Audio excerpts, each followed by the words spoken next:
사도행전 15장 1절부터 12절까지입니다. 우리 한 절씩 교독하죠. 제가 먼저 읽겠습니다. 그 중간에 이렇게 소제목 붙여놓은 건 그냥 서비스로 붙여놓은 거기 때문에 그거는 성경 본문으로 읽지 않으셔도 됩니다. 제 15장. 유대로부터 내려온 어떤 사람들이 형제들을 가르치며 이르되 너희가 모세 관례대로 할례를 받지 아니하면 능히 구원을 받지 못하리라 하니 그러므로 바울과 바나바와 그 사람들 사이에 각지 않은 분쟁과 분쟁이 일어나니라. 그들이 이 문제를 위하여 바울과 바나바와 자기들 중에 사는 사람을 예루살렘에 있는 사도들과 장로들에게 불러 인도를 청하니라. 교회가 그들의 길로 내보내매 그들이 베니게와 사마리아를 지나며 이방인들의 회심을 밝히 알려 모든 형제들에게 큰 기쁨을 끼치니라. 그들이 예루살렘에 이르러 교회와 사도들과 장로들에게 용서를 받고 하나님께서 자기들과 함께 하신 모든 일을 밝히 말하니라. 그러나 바리새인들의 분파에 속한 어떤 믿는 자들이 일어나 이르되 그들에게 할례를 행하고 모세 율법을 지키라고 명령하는 것이 필요하다 하니라. 사도들과 장로들이 이를 비인상을 많은 논쟁이 있은 뒤에 베드로가 일어나 그들에게 이르되 사람들아 형제들아 너희가 알거니와 이방인들이 내 입을 통해 복음의 말씀을 듣고 믿게 하려고 하나님께서 매우 오래전에 우리 가운데서 나를 택하시고 또한 하나님께서 우리에게 성령님을 주신 것 같이 그들에게도 주사 그들에게 증언하시며 믿음으로 그들의 마음을 정결하게 하사 우리와 그들 사이에 아무 차별도 두지 아니하셨느니라. 그런데 너희가 어찌하여 하나님을 시험하여 우리 조상들이나 우리가 능히 알지 못하는 법을 제자리에 내게 하려 하느냐. 오직 우리는 그들과 마찬가지로 주 예수 그리스도의 은혜로 구원받은 줄을 믿노라 하니라. 이에 온 우리가 조용히 하고 바나바와 바울이 하나님께서 자기들을 통하여 이방인들 가운데서 어떤 적들과 적들을 하셨는지 밝히 말하는 것을 들으려. 네, 아멘. 잠시 말씀 선포에 기도하겠습니다.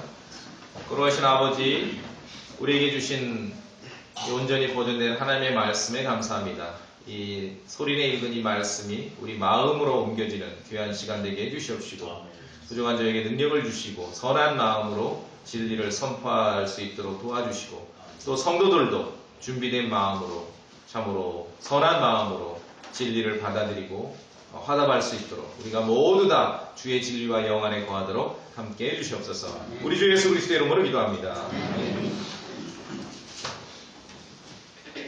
자, 무엇을 우리가 지켜야 할 것인지를 늘 좀 생각해 볼 필요가 있습니다. 무엇은 버리고 무엇은 포기하더라도 또 지켜야 될 것이 무엇인지 늘 생각해야죠. 사도행전 초대교회 때 보면은 스데반이 죽은 이후에, 스데반이 순교된 이후에 교회의 역사의 중심은 예루살렘에서 안디옥으로 옮겨갑니다. 안디옥으로. 그래서 오늘 사도행전 15장에서 이 1절에 2절에 있던 일은 안디옥에서 벌어졌던 사건입니다. 시리아 안디옥이죠. 안디옥이 두 가지가 있어요. 시리아 안디옥이 있고 피시디아 안디옥이 있죠. 시리아 안디옥입니다. 안디옥에 있던 교회는 참으로 기억할 만하고 본이 되는 교회였습니다. 안디옥에 있던 교회는 주 예수 그리스도를 선포하는 교회였습니다. 안디옥에 있던 교회는 성경의 진리를 성도들에게, 사람들에게 가르치는 교회였습니다. 안디옥에서 처음으로 제자들이 그리스도인이라, 크리스찬이라고 처음으로 최초로 불렸던 곳이 바로 안디옥입니다. 예루살렘이 아니라 안디옥이죠. 그리고 안디옥에 있던 교회는 보니까 다른 지역에 어려움을 겪고 있는 다른 지역에 있는 성도들을 위해서, 다른 지역의 교회를 위해서 이렇게 물질을 돕는 교회였어요. 그래서 자발적으로 모금을 해서 물질을 이렇게 지원하는 교회였습니다. 참으로 안디옥 교회는 성령님의 인도를 받는 교회였습니다. 늘 성령님의 인도하심 속에서 이렇게 진행하는, 사역하는 그런 교회였고, 그리고 안디옥 교회는 그리스도의 복음이 선포되지 않아서 하나님의 교회가 없는 그런 지역, 그런 나라, 외국에 예수 그리스도의 참된 복음을 선포할 그런 일꾼들을 보내는 그런 교회였습니다. 뭐 현대 말로 하면은 선교사를 파송한다 그러는데 하여간 일꾼을 후원해서 보내는 교회였고, 안디옥 교회는 이방인 구원의 중심이 되는 교회였습니다.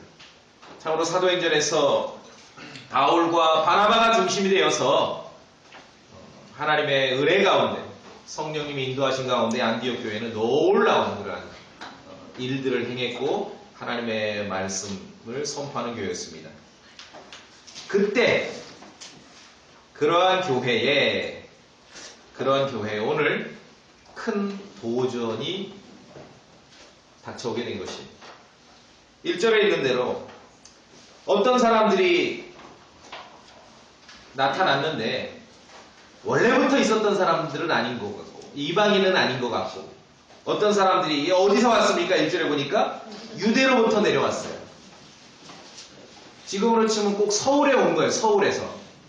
그 어떤 초대교회, 아직 이방인들이 이렇게 구원받고 교회가 이루어지는데, 초기에는 사실 100% 유대인들로부터 시작됐지 않습니까? 예루살렘으로부터. 그러니까 어떤 신앙적인 정통성이 있는 그 지역 출신인 거예요. 꼭 여기서 온 사람들이 문제를 일으켜요. 유대로부터 온 사람들이 문제를 일으켰던 거예요. 유대로부터 내려온 어떤 사람들이, 많지는 않아요. 꼭 몇몇 사람들이 나타나서, 근데 그들의 그러한 모든 말의 주장의 근거의 정통성이 유대로부터 왔다. 그렇죠? 뭐 지방 같으면 서울 출신이야. 서울이면 어떡하냐? 미국에서 공부해 왔어. 무슨 말씀인지 아시겠죠? 꼭 그런 이런 정통성, 신앙이나 종교적인 정통성을 주장하는 사람들이 와서 무엇을 가르쳤냐 하면은, 모세의 관례대로 할례를 받지 않으면은 뭐 거기까지는 조금 참아줄 수 있는데 구원을 받지 못한다 해버린 거예요. 야, 이거 심각한 얘기죠. 그러니까 모세의 관례대로 할례를 받지 아니하면 능히 구원을 받지 못한다 해가지고 이 문제를, 구약의 그 모세의 그 관례, 할례를 구원과 관련을 시켜버린 거예요. 이게 이제 문제가 되죠. 바울이 누굽니까? 바나바가 누굽니까? 그들도 예루살렘 출신이고 유대인이었지만 하나님께서 이방인을 위한 은혜의 복음을 위해서 특별히 그 계시를 주셔서 특별히 선택하신 그 그릇들이 아니겠습니까? 교회의 위기가 닥쳐온 것이에요. 교회의 위기가 닥쳐왔습니다. 그래서 바울과 바나바가 침묵하지 않았습니다. 작지 않은 분쟁과 논쟁이 일어났다 했습니다. 영혼의 구원과 관련된 문제이기 때문에 이게 뭐 좀 기다려주고 참아줄 수 있는 그런 주제가 아니지 않습니까?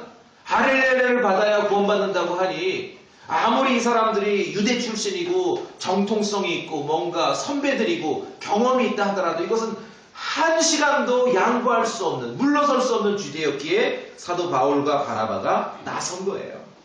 교회 안에 앞서 말씀드린 대로 그렇게 하나님의 은혜와 성령님의 인도하신 가운데 잘 진행해 오던 안디옥 교회에 작지 않은 분쟁과 논쟁이 일어난 것입니다. 나쁜 교리를 전하는 사람들이 생겨나기 시작한 거죠. 현대 이 기독교도 마찬가지입니다. 우리가 좀 정확하게 볼 필요가 있는데, 현대 기독교의 혼란의 실체를 좀 알아야 됩니다. 100가지 주제가 혼란스럽다고 해서 그 100가지 주제를 다 바로잡으려고 한다면 실패합니다. 끝나요. 내가 혼미해요. 무슨 말씀인지 아시겠죠? 100가지 주제가 혼란스럽다 해서 100가지 주제를 다 내가 가르치고 바로잡고 100가지 주제가 다 문제야. 그럼 그거는 실패합니다. 내가 더 혼란스럽게 돼요. 정확한 것은 첫째가 오늘 사도행전 15장에서 말하는 대로 예수 그리스도의 복음, 은혜의 복음을 왜곡시키는 것이 한 가지입니다. 이거 첫 번째예요. 다른 데서 출발하는 게 아니에요. 복음을 왜곡시키는 것이에요. 은혜의 복음을 왜곡시키는 데서 출발하는 것이에요. 두 번째는 고린도서 2장에 있는 대로 하나님의 말씀을 부패시키는 겁니다. 하나님의 말씀을 부패시키는 거예요. 이 두 가지에서 파생되는 것이 100가지, 1000가지의 그러한 혼란과 부정함이라는 것이죠. 그렇죠? 은혜의 복음을 왜곡시키고 말씀을 부패시킵니다. 우리는 하나님께서 특별한 은혜를 주셔서 저와 여러분은 정말 왜곡되지 않은 복음, 한때는 거기 다리 다 한 짝씩 걸치고 있었잖아요. 그렇죠? 그러나 왜곡되지 않은 순수한 복음을 믿고 받아들일 수 있는 기회를 주셨고, 또 하나 부패된 성경이 아니라, 부패된 말씀이 아니라 순수한 하나님의 말씀을 찾아서 손에 쥐고 읽고 순종할 수 있는 그런 기회를 주셨다는 것이에요. 이것이 현대 기독교의 혼란의 실체라는 것입니다. 100가지가 왜곡되었다고 해서 100가지를 참견하고 바로잡으려고 한다면 문제가 생기는 거예요. 내가 오히려 혼미하게 될 수 있어요. 그래서 객관적으로 핵심사항은 두 가지라는 거죠. 물론 설교했지만도 우리에게 선한 양심이 있어야 되고 정말 그렇죠? 감사하는 그런 마음이 있어야 되지만 객관적인 그런 핵심은 이 두 가지입니다. 성경의 부패, 하나님의 말씀의 부패고 복음의 왜곡이라는 것이죠.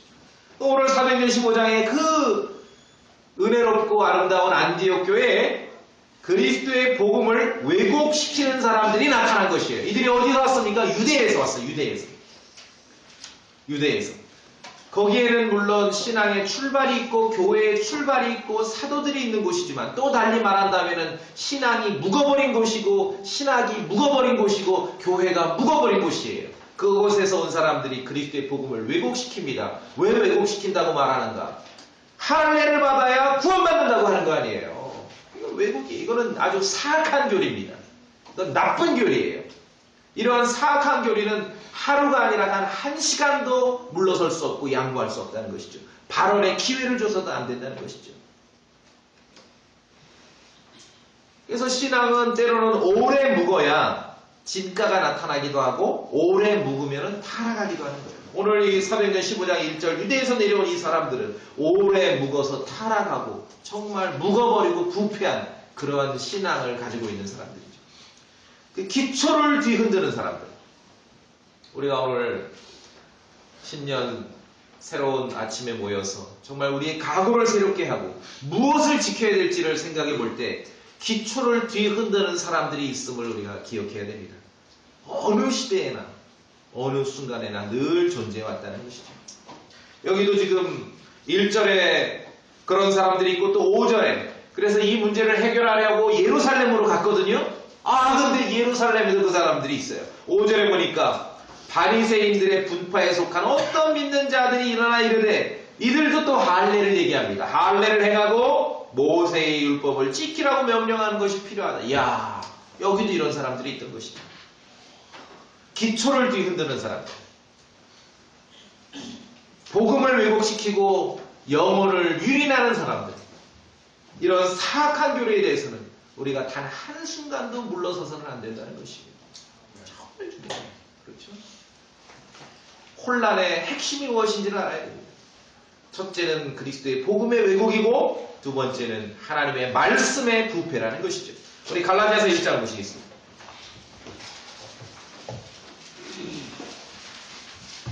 갈라디아서 1장.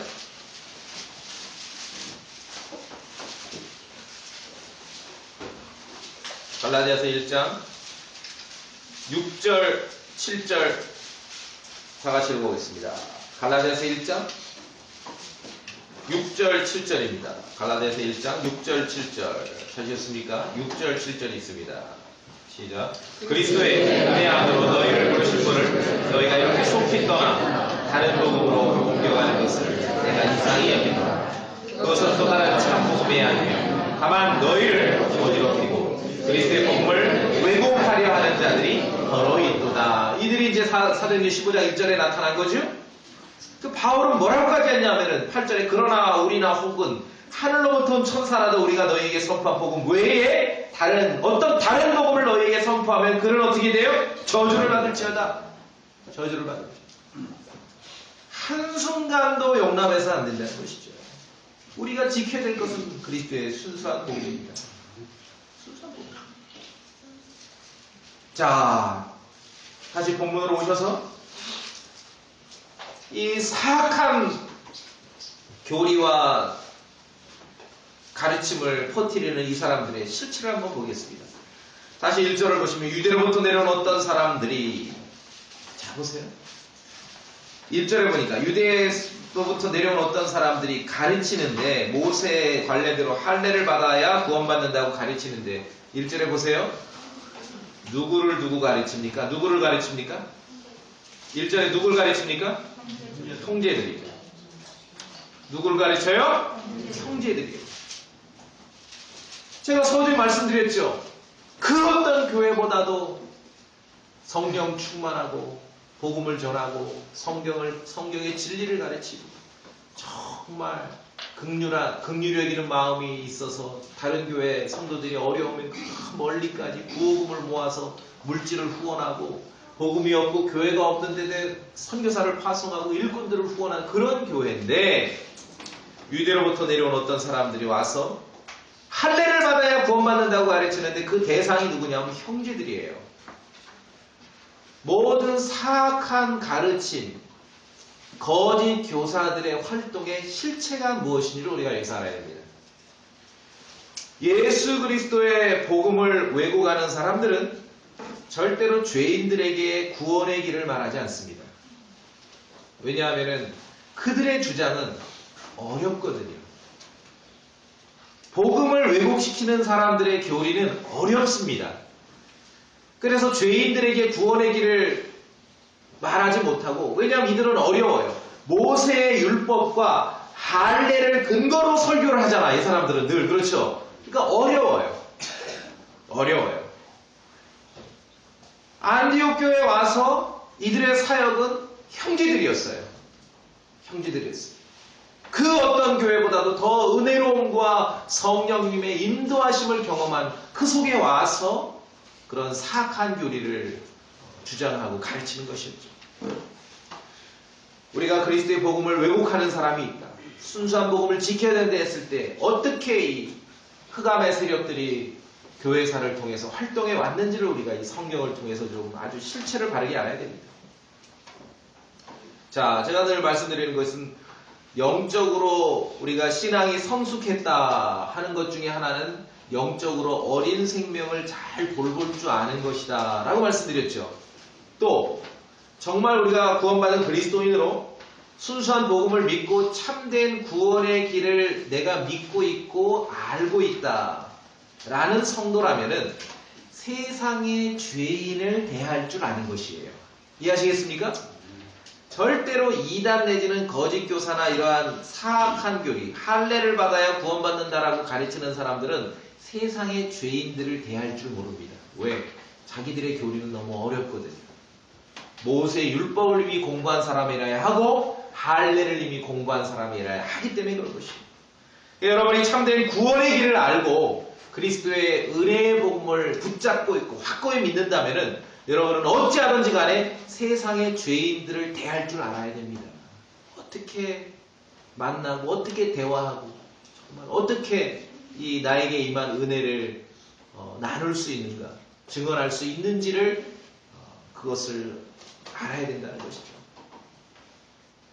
그리고 우리가 여러분 한 주간 살아가면서 세상의 죄인들을 대할 줄 알고 세상의 죄인들을 접하며 살기에 주의 첫날 성도들과 함께 모여 한 믿음 안에, 한 진리 안에, 한 성령 안에서 함께 교회를 이룰 때 얼마나 소중하다는 걸 아는 거 아니겠습니까? 그렇죠? 그게 소중한 거예요. 이 말통하고 생각이 같고 믿음이 같은 사람들과 만나 교제하고 대화한다는 것이 얼마나 달콤한지를 여기서 경험하게 되는 것이에요. 그러니까 세상의 죄인들을 다룰 줄 모르는 사람들은 우리가 일주일에 한 번 한나절 모이는 이 순간이 얼마나 귀하고 값지고 달콤한지를 잘 이해를 못하는 거예요. 그래서 이 사람들은 지금 성경을 보니까 이들은 누구에게 말해? 형제들을 가르치는 거예요. 형제들. 그러니까 바울과 바나바가 가만히 안 있죠. 가만히 안 있어요.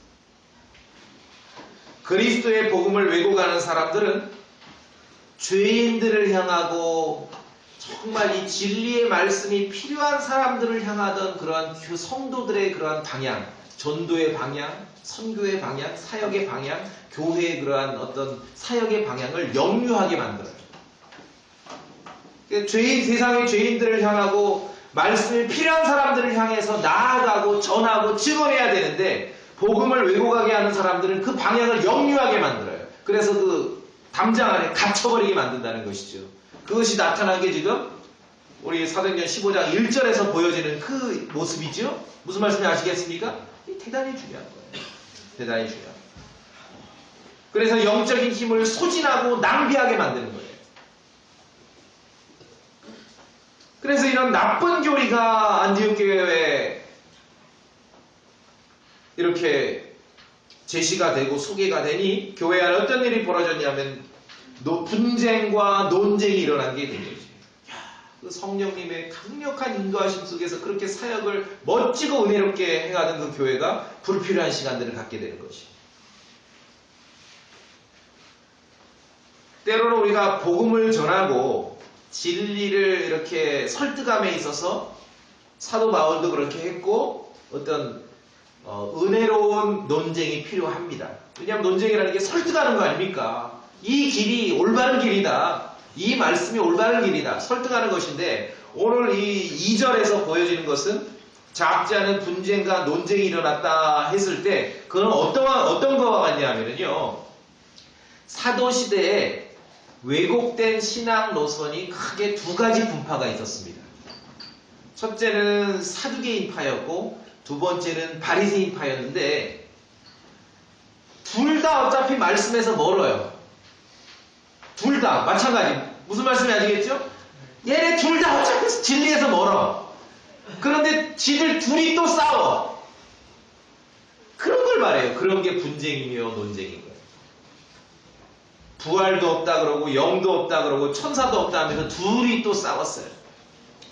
그러니까 복음을 왜곡시키는 사람들이 등장을 하면서 이 교회사에서 살펴보면은 하나님의 교회를 거룩한 성도들의 회중을 이런 수준으로 낮춰버리는 거예요.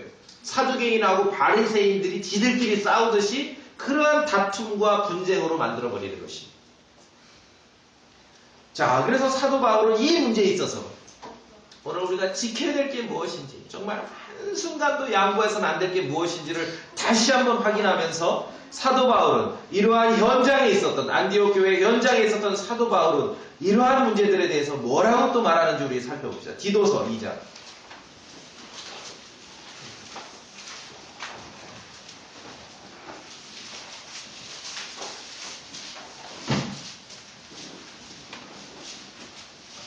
디도서 2장.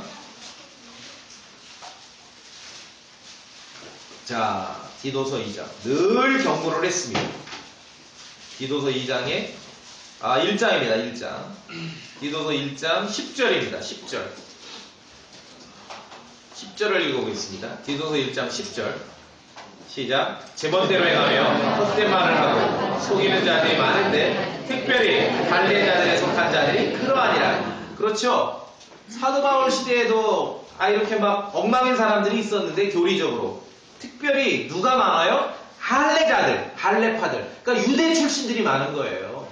어떤 종교적이고 신학적인 정통성을 주장하는 사람들 가운데 그런 사람들이 많았다는 거예요. 경고하잖아요. 그러면서 디도에게 크레테 섬 교회의 감독이었던 디도에게 바울은 뭐라고 권면합니까? 11절에 너는 반드시 그들의 입을 어떻게 해요? 막아야 하느니라. 우리가 좀 들어줘야 될 얘기도 있고요. 그렇죠? 좀 참아줘야 될 얘기도 있고 기다려야 될 얘기도 있습니다. 우리 성도들끼리는 정말 참아주고 기다려주고 인내해주고 그렇죠? 예. 왜냐하면 오늘 만나고 다음 주에 만났지만 우리가 정말 성경에 있는 믿음대로 어떤 소망을 가져야 되냐면은 각자가 주님과 동행하고 말씀 안에 거한다면은 우리의 속사람은 날마다 새롭게 되는 거 아닙니까? 그럼 오늘 만나고 다음 주에 만나. 좀 일주일 기다려주고 일주일 참아주자. 그럼 다음 주에 어떤 변화가 생깁니까? 말씀 그대로 적용하자면 7번 새롭게 된 사람을 만나는 거예요. 이게 우리 신앙생활이고 이게 우리의 어떤 소망이거든요. 자, 그런데 그리스도의 복음을 왜곡시키는 사람들, 특히나 이 유대 출신 할례파들이 많았는데 그들에 대해서 바로 뭐라고까지 말하냐면은 그들의 입을 막아야 한다라고까지 말하고 있는 것입니다. 왜? 영혼들이 구원 못 받고 할례 받으면 구원받는 줄 알고 그렇게 하다가 지옥 가면 어떻게 합니까? 그래서 이것은 양보를 안 해요. 양보. 이거는 물러설 수 없는 거예요. 물러설 수 없는 거예요. 물러설 수 없는 것입니다. 그러니까 이방인들에게, 이러한 사람들처럼 이방인들에게 모세 율법과 할례를 가지고 구원의 길을 제시하는 사람들은 너무 어려워요.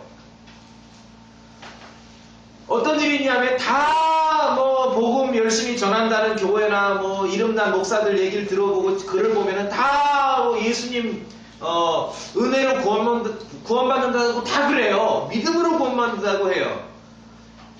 그래서 구원의 길, 하나님의 자녀가 어떻게 되느냐는 거기서 맞춤표거든요. 끝이죠. 더 이상 뭐가 붙으면 안 되잖아요. 다 믿음으로 구원받는다 그러고 다 은혜로 구원받는다 그래요. 그런데 거기서 끝이 아니에요. 뭐가 자꾸 뭐가 붙어. 뭐 여기는 할례를 받아야 한다라든지 뭐 그래도 최소한 뭐 10계명은 지켜야 한다든지 아니 그래도 뭐 11조 해야 된다고 한다라든지 뭐 주일 성수는 해야 돼야 좀 천국 가지 않겠냐라든지 뭔가 예수 그리스도의 보배로운 피로 혼의 구원에 이르고 하나님의 자녀가 되는 것은 정말 값없는 선물로 은혜로 주어지는 것인데, 그렇죠, 마음의 믿음으로 주어지는 것인데 자꾸 사람들이 여기다 뭘 보탠다니까요. 용납해서는 안 돼요. 그런 사람들이에요. 이 사람들이 용납해서는. 그래서 베드로가 예루살렘에서 회의를 하면서 베드로가 일어나 뭐라 그럽니까? 10절에 보니까 어찌하여 너희가 어찌하여 하나님을 시험하여 우리 조상들이나 우리나 등이 매지 못하던 멍에를 제자들의 목에 투려하느냐. 지들도 하지 못했던 일, 유대 땅에 유대인들도 못했고 할례파들도 제대로 하지 못했던 일들을 이방인들이 이제 복음을 믿고 구원받고 하나님을 믿는다니까 그냥 좋아가지고 흥분돼가지고 우쭐우쭐대면서 거기다 뭘 보태주는 거야. 자꾸. 그래도 할례 좀 받아야 되지 않겠어? 이건 좀 해야 되지 않겠어? 그래야 구원받는 거 아니겠어? 이게 바로 복음의 왜곡이라는 것이죠. 복음의 왜곡이다. 사도 바울은 디도서에서 그런 자들의 입을 아주 막아야 된다라고 말하고 있는 것입니다. 우리가 지켜야 될 게 무엇입니까? 그냥 끝. 오늘 아주 베드로가 다른 데서는 약간 막 왔다 갔다 하던 베드로가 오늘 아주 정확하게 정리를 하지 않습니까? 그렇죠? 11절에 오직 우리는 그들과 마찬가지로 주 예수 그리스도의 은혜로 구원받을 줄을 믿노라 하니라. 마침표. 끝. 더 이상 뭘 붙이면 안 돼요. 더 이상 붙이면 안 된다는 거예요. 그리스도의 복음을 왜곡시키는 사람들은 오늘 성경에서 보았듯이 사람들을 갈라놓고 형제들을 갈라놓고 교회를 분쟁에 빠뜨립니다. 그리고 지기 어려운 멍에를 뒤집어 씌우는 거예요. 얼마나 힘듭니까? 다 고생이잖아. 여러분 안 그랬어요? 일요일날 교회 가려고 그러면은 글로 써있기는 살아계신 하나님을 예배하고 경배하고 은혜받고 뭐 영적인 복 받으려고 우리가 예배하고 교회 간다 그러는데 교회만 생각하면 마음이 돌덩이야. 무거워. 그게 바로 베드로가 얘기한 거예요.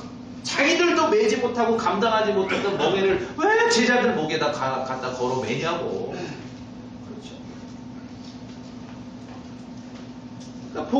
그리스도의 복음을 왜곡시키는 사람들은 형제들을 갈라놓을 뿐만 아니라 어렵고 힘든 멍에를 사람들에게 막 뒤집어 씌우는 것이에요. 그건 안 돼요. 절대 안 돼요. 꼬리표를 붙여서는 안 되는 것이. 그리스도의 복음에 꼬리표를 붙여서는 안 돼요. 그래서 생명 없는 종교의 길은 험난하고 어렵습니다. 여러분이 복음을 믿고 또한 진리대로 우리가 살고자 함께 와서 교회를 이루고 성도들 만나고 교회를 다녀보니 이렇게 이전에 개신교나 장로교 생활을 오래 하셨던 분들이 뭐 한두 분만 그렇게 얘기하는 게 다들 그렇게 얘기해요. 편해서 좋은데 좀 심심하다고. 너무 하든 꼬리표로 달든 게 많기 때문에 우리가 진리 안에서 그런 것들을 다 제거하는 작업들을 하는 것이에요. 그래서 순수하게 정말 말씀에 있는 대로 한 걸음 한 걸음 내딛는 연습들을 하는 거예요. 그래야 하나님 앞에 인정받는 믿음이 되는 것이죠. 그 목사 앞에 인정받고 싶으세요? 그건 필요 없다는 거죠. 그렇죠? 이 예루살렘에서도 해결하려고 갔는데 거기도 있는 거예요. 도처에 있는 거예요, 이 사람들은. 바리새 분파 중에 또 어떤 사람들이, 이 사람들도 비슷한 주장을 하죠. 할례를 하고 모세 율법을 지키라고 명령해야 된다까지 말하는 거예요. 명령해야 된다. 그런데 약간 다릅니다. 1절에 안디옥까지 왔던 사람하고 5절에 예루살렘에서 만난 사람하고 약간 다른데, 이 사람들은 믿는 바리새인인데 이 사람들은 구원을 말하진 않아요. 좀 다르죠, 이 사람들은. 급수가. 구원은 말하지 않으면서 꼭 할례를 받아야 구원받는다, 모세 율법을 지키라고 명령해야 된다, 이게 필요한데 왜 뭐 십계명을 지키고 11조를 해야 구원받는다 이렇게 말하지는 않아요. 오히려 이 예루살렘 사람들은. 그런데 이 사람들이 더 나은 사람 같은데요, 제가 볼 때는 더 괴로워요, 이런 주장이. 차라리 할례 받고 무슨 다른 꼬리표를 붙여서 구원받는다고 하면 딱 진리를 아는 사람들은 알잖아요. 좀 잘못됐다, 저건 사악한 교리다, 저렇게 믿으면 지옥 간다라고 우리가 분명히 알 수 있지 않습니까? 근데 이 사람들은 5절의 이 사람들은, 제가 볼 때 이 5절의 이 사람들이 더 고단수야. 예루살렘에 있고 바리새인 분파 중에 이 사람들인데 할례를 행하고 모세 율법을 지키라고 명령해야 될 필요가 있다고 하는데 그것이 구원하고 연관을 져요, 안 져요? 꼭 짓지는 않지요. 이게 더 어렵다는 거예요. 그렇죠? 왜냐하면은 구원의 길에 대한 언급을 안 해요. 이 예루살렘에서 만난 이 사람들은 어차피 마찬가지로 할례를 하라고 하면서도 구원과 그러니까 그러면은 구원과 상관없다라고 생각할 수도 있겠지만, 듣는 사람들 입장에서는 오히려 똑 떨어지게 차라리 저건 사악한 교리야, 저건 이단이야, 저렇게 믿으면 지옥 가, 그렇게 구분하는 것보다 더 난해해요. 더 어렵게 만드는 거예요. 왜냐하면은 우리나라에서 장로교단에서 가장 복음주의 신학자라는 사람의 글을 제가 읽었어요. 구원이 무엇인가, 칭의, 의롭게 됨이 무엇인가. 그분이 글을 읽었더니 역시 가장 복음주의 신학자 글이니까 다르더라고요. 예수, 칭의란 무엇인가, 하나님 앞에서 우리가 의롭다 여김을 받는 하늘의 법정에서의 판정인데, 그분 말이, 그 신학자 말이 정말 은혜로, 예수 그리스도의 은혜로 믿음으로만 된다라고 가르칩니다. 우리가 동의되는 거죠? 은혜로 믿음으로만 가르친다. 칭의, 하나님 앞에서 칭의를 얻는다라고 가르쳐요. 근데 그 책이 거기서 끝났으면 좋겠는데 그 끝이 아니야. 앞으로 뒤에 더 많아, 얘기가. 그게 끝이 아니라, 들어보세요. 신실하신 하나님은, 그러니까 앞선 문장은 이제 우리가 어떻게 칭의 하나님 앞에서 의롭게 되는가, 예수 그리스도의 은혜와 믿음으로 된다. 그러면서 이어집니다. 신실하신 하나님은 우리를 끝까지 지켜주십니다. 동의되시죠? 근데 이걸로 끝이 아니에요. 또 있어요, 말이. 그러나 우리가 하나님의 통치에 계속해서 등을 돌리고 죄를 지으면은 구원의 완성을 받지 못하고 탈락할 수도 있습니다. 무슨 말씀인지 아시겠어요? 이게 우리나라에서 가장 복음적이라고 하는 신학자가 말하는 칭의에 대한 정의입니다. 사도행전 15장의 5절에 이 예루살렘에서 만난 바리새파 사람들이에요. 그냥 앞문장에서 마침표로 끝냈어야 되지 않습니까? 근데 갖다 붙이는 거예요. 다 들어보면은 그런 성도들 많이 많아. 목사님 그래도 저 목사 저 교회 그래도 다 예수 그리스도의 은혜로 구원받는다라고, 믿음으로 구원받는다라고 가르치더라고요. 가르치죠. 그러나 그걸로 끝인가, 마침표인가, 그걸로 더 이상 꼬리표가 안 붙는, 그걸 확인하셔야 되는 거예요. 교회사를 통해서, 성경을 통해서 우리가 이 그리스도의 복음을 왜곡시키는 사람들이 어떻게 다가오는지를 우리가 봐야 되는 거예요. 1단계, 2단계가 있다는 거죠. 노골적으로 할례를 받아야 구원받는다, 할례 안 받으면 구원받을 수 없다, 이런 식의 주장을 하는 사람들이 있고, 구원받을 수 없다라고는 얘기는 안 하지만 다 은혜로 구원받고 믿음으로 구원받는다고는 하지만도 이게 지금 확실하지 않는 사람들도 있다는 것이죠. 그렇죠? 생명을 얻는 문제, 하나님의 가족으로 어떻게 태어나는 문제에 대해서 명료해야 된다는 것이에요. 명확해야 된다는 거예요. 명확해야 돼요. 어떻게 우리가 예수 그리스도 안에서 영원한 생명을 얻을지에 대해서 명료해야 된다. 여기다 꼬리표 붙이면 안 돼요. 꼬리표 붙이면 안 돼요. 꼭 그렇게 해야 구원받는다는 건 아니지만도 뭐 엄청나게 많이 붙여왔거든요. 우리가 하는 일을, 제가 하는 일, 그거를 잘라버리는 일을 하는 거예요. 이거 안 해도 구원이에요, 구원이에요. 그리스도 안에서 은혜와 믿음으로 구원받는다. 이렇게 안 해도 그럼 구원이다.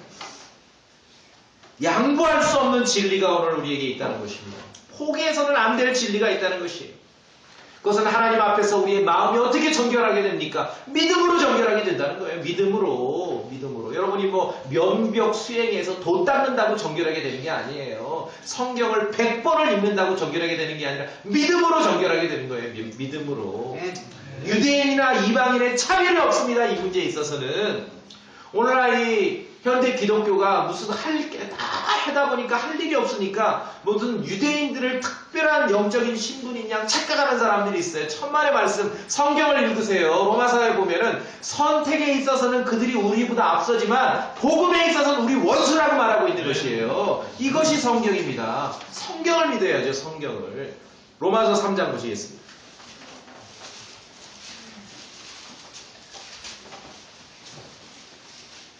3장 22절. 양보할 수 없는 진리가 있습니다. 절대로 꼬리표를 붙여서는 안 됩니다. 더 이상 하나님의 말씀에 있는 대로 이 은혜의 복음에 있어서 그냥 성경에 기록된 그대로 맞춤표로 끝내야 됩니다.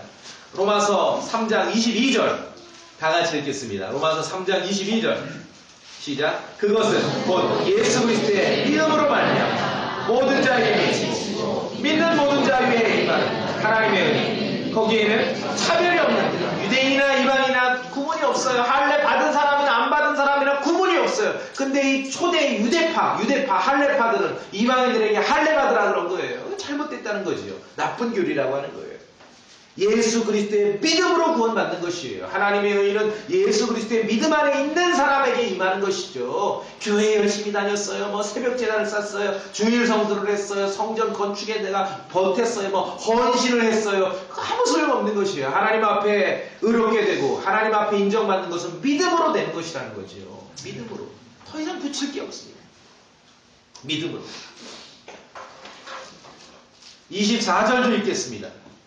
로마서 3장 24절 한 번 더 읽읍시다. 시작. 그리스도 예수님 안에 구속을 통해 하나님의 은혜로 값없이 얻게 되었느니라. 구속은 어디에 있습니까? 예수 그리스도 안에 있습니다. 영원한 생명은 예수 그리스도 안에 있는 것이에요. 늘 말씀드리죠. 조심하라 그랬죠? 친하던 친구가 우리 소망침례교회 다닌다 그러면 그래. 야, 그 교회는 뭐 구원이 있냐? 대답하지 마세요. 질문 자체가 무효예요. 그렇죠? 대답하지 마세요. 야, 그 목사는 뭐 복음이 있냐? 대답하지 마세요. 질문 자체가 무효예요. 구원은 어디에 있습니까? 예수 그리스도 안에 있는 것이에요. 복음은 어디에 있어요? 예수 그리스도 안에 있는 것이죠. 영원한 생명은 어디에 있습니까? 예수 그리스도 안에 있는 것이에요. 예수 그리스도 안에 있는 것이에요.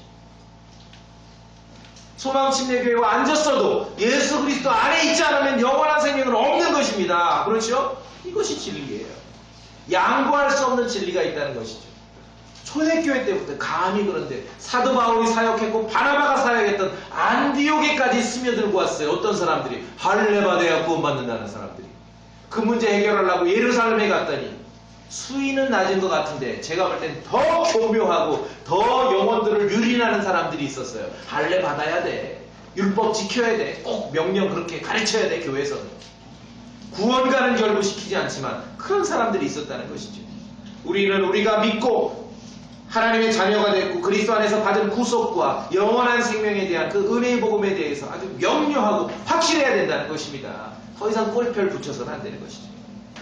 양보할 수 없는 진리가 있습니다. 그것을 우리 모두 다 예수 그리스도의 은혜로 구원받는다는 것입니다.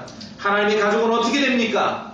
어떻게 우리가 영원한 형벌, 지옥의 영원한 형벌을 면할 수 없습니까? 면할 수 있습니까? 예수 그리스도 하나님의 은혜로 그리스도 안에 있는 구속을 통해 하나님의 은혜로 값없이 의롭게 되는 것이 값없이 값없다는 말 모르세요? 자, 값없이 주는 선물인데 10,000원을 내면은 값없는 거예요? 값을 치른 거예요? 1,000원을 내면은 값없는 거예요? 아니죠. 그럼 100원을 내면은 10원을 내면은 여기서 1원짜리 볼 수도 없어. 그냥 1원만 내면 값을 치른 거야, 안 치른 거야? 1원도 내지 말라고요. 왜 1원을 내려고 하냐고요. 사람들에게 왜 1원 정도는 내야지 구원에 이른다라고 그렇게 말하냐고. 그렇게 하면 안 된다는 거예요. 값없는 선물입니다. 값없는 선물. 값없는 선물. 하나님께서 값없는 선물을 우리에게 주시기 위해서 그리스도께서 이 땅에 오셔서 수고하시고 예수 그리스도께서 십자가에서 다 이루셨지 않습니까? 값없는 선물을 주시기 위해서 거기다 뭘 보탤 거 없어요. 예를 들어 구원의 값이 한 100억 정도인데 1원씩은 내자 하고는 우리가 겨우 이렇게 구원받는 건 너무 면이 안 선다. 우리가 100억이니까 한 1원은 아무것도 아니잖아요, 사실은. 그러니까 100억짜리 구원을 받으니까 1원씩 내자고 우리가 결의를 하는 거예요. 그렇게 해서는 안 된다는 것이죠. 값없는 선물입니다. 단돈 1원도 붙여서 안 된다는 것이죠. 값없이 은혜로 믿음으로 구원받는 거예요. 그 어떤 것도 해서 붙여서는 안 돼요. 디도서 한 번 더 보겠습니다. 디도서 3장.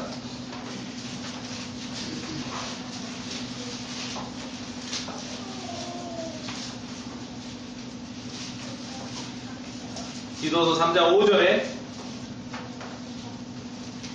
자 읽어봅시다. 디도서 3장 5절 시작. 그분께서 우리를 구원하시되 우리가 행한 의로운 행위로 하지 아니하시고 오직 자신의 긍휼에 따라 다시 태어남의 시승과 성령님의 새롭게 하심으로 하셨고 우리를 구원하시되 우리의 행한 의로운 행위로 하지 아니하고 의로운 행위로 하지 아니하고 하나님께서 다 하신 것이죠. 하나님께서 다 하신 것이죠. 그래서 값없는 선물입니다. 오늘 본문으로 다시 돌아오면은 다른 때는 막 그냥 울컥들컥 막 실수하고 막 오류도 이상한 소리도 하던 그런 베드로가 오늘은 정확하게 말할 것이에요.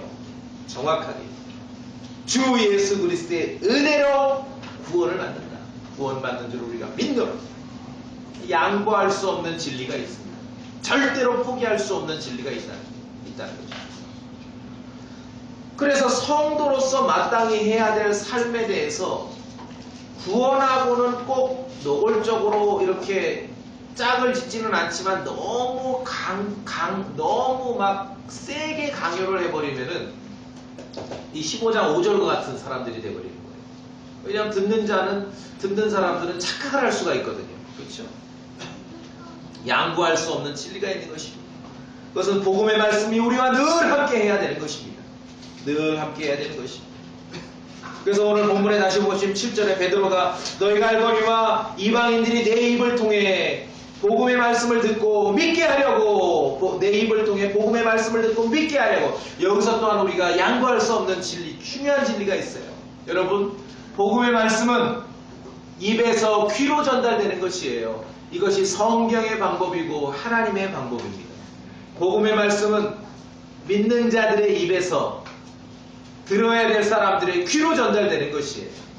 선포자가 있어야 되고 듣는 사람들이 있어야 됩니다. 왜냐하면 믿음은 들음에서 나기 때문에 그런 것이죠. 그것이 7절입니다. 여러분이 어떻게 혼들이 구원받을 수 있는가? 여러분들의 입에서 복음의 말씀이 선포돼서 죄인들의 귀에 그 진리가 들려야 되는 것입니다. 그래야 죄인들이 구원에 이를 수 있는 것입니다. 그래서 저의 확신은 복음의 말씀을 베드로가 말했듯이 입을 통해 전달해야 된다는 것을 저는 확신하는 것입니다. 이 일을 하도록 저를 부르셨다고 저는 확신해요. 그래서 입에서 귀로 전달되는 방법이 오늘날 가장 보면은 오늘날 뭐 이런 기술 문명이 발달한 시대에는 가장 뒤떨어지고 정말 단순하고 비효율적인 방법 같아요. 그렇죠? 입에서 귀로 전달하는 것. 그러나 이것이야말로 성경적 방법이고 저는 확신합니다. 오히려 가장 강력하고 가장 빠른 방법이라고 확신하는 것입니다. 이 방법. 그래서 저는 말씀 선포, 프리칭을 포기하지 않을 것입니다. 물론 가끔 글도 쓸 겁니다. 그러나 프리칭을 포기하지 않습니다.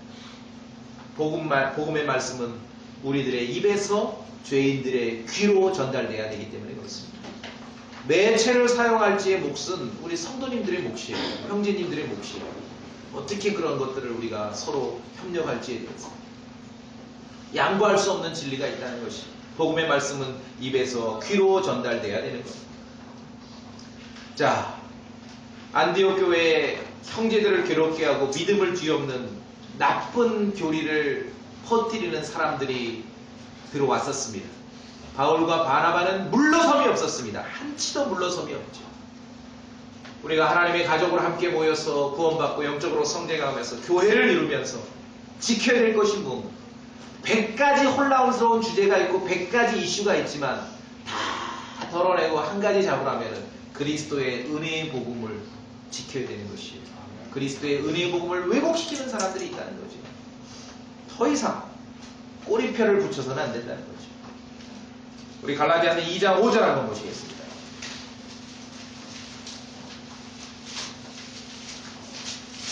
갈라디아서 2장 5절.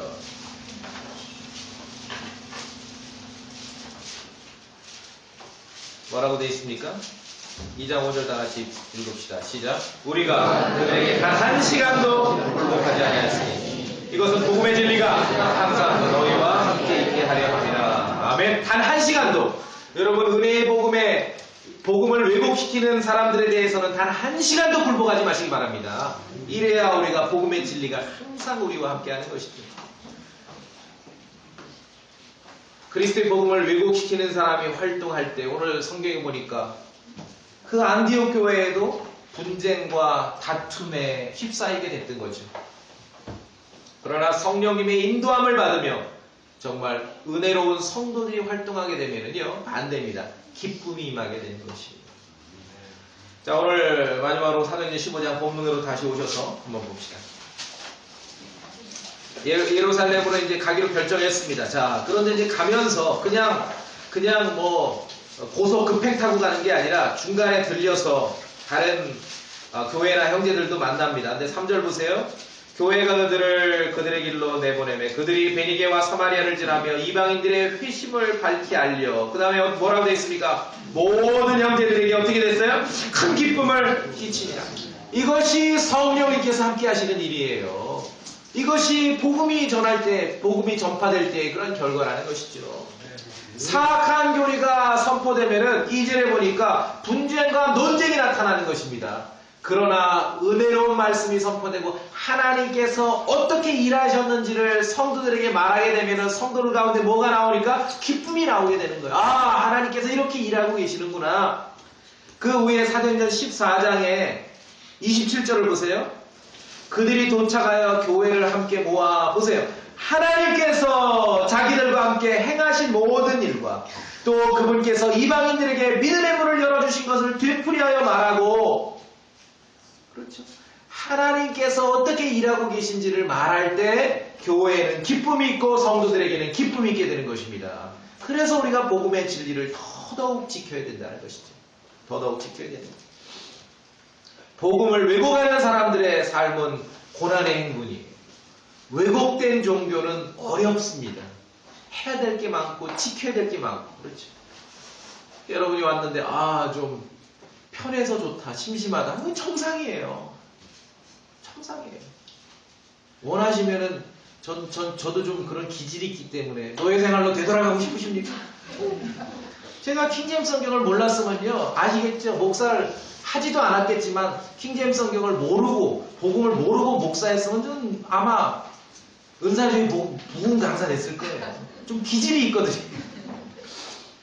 정말 진리 안에서 순수함을 가지고 자유롭게 하나님께서 행하시는 일을 목격하고 서로 이야기하며 기쁨이 있어야 됩니다. 이것을 우리가 해야 되는 것이에요.